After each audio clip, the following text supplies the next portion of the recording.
This blonde bombshell is the Pampas grass, first imported from South America to decorate French gardens. This plant is now spread across the Atlantic coast, like right here, just outside the Basque city of Bayonne. One plume holds hundreds of thousands of seeds. So, as you can imagine, one clump of Pampas grass can spread millions of seeds over a 30-kilometre radius. That's huge, and means a huge capacity to disperse. This invasive species can wipe out local plants, and its use is limited, feeding neither insects, birds, nor mammals. It's a threat to biodiversity and a risk to human health.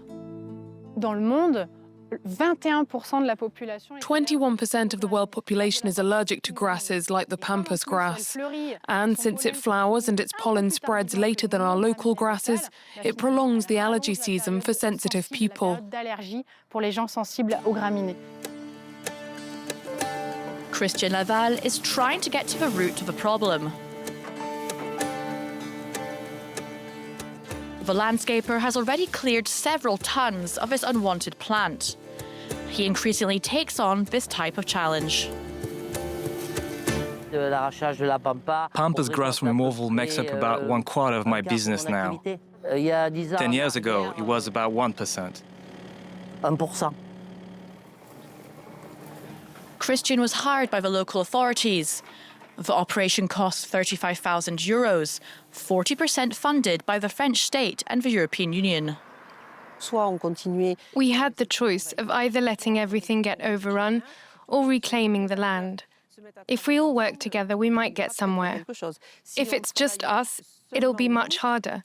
So we're hoping private individuals will get involved and remove the plants they have in their gardens. That's not guaranteed, but we hope to get it under control. For the past 2 years, selling or planting Pampas grass is punishable by a fine of up to €150,000. Private individuals who had it before the ban are simply asked to uproot it. The plant in Jean-Sébastien and Séverine's garden was already there when they bought their house 11 years ago. If I have to comply with the law, well, I'll uproot it. You'll have won.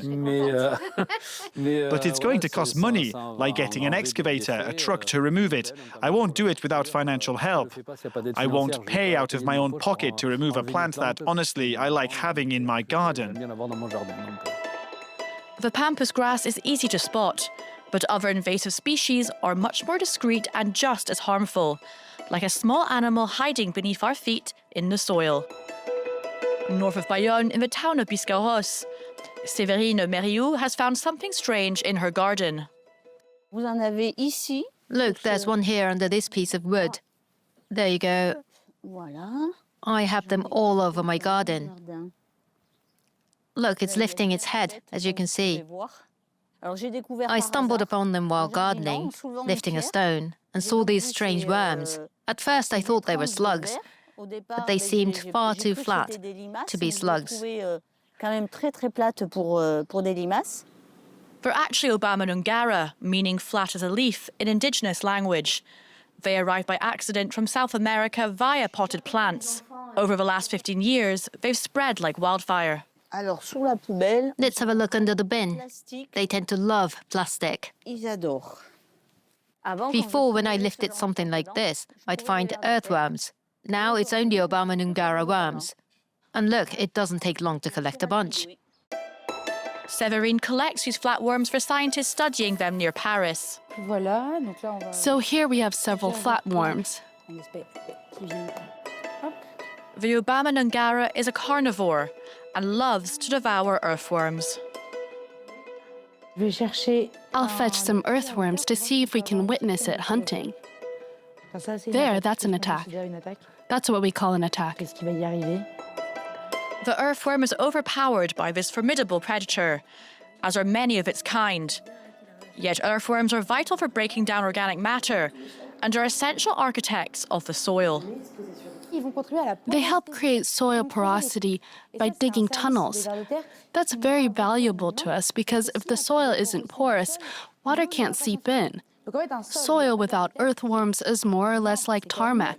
Water can't soak in, it just runs off. And when the water runs off the land, you get floods and landslides.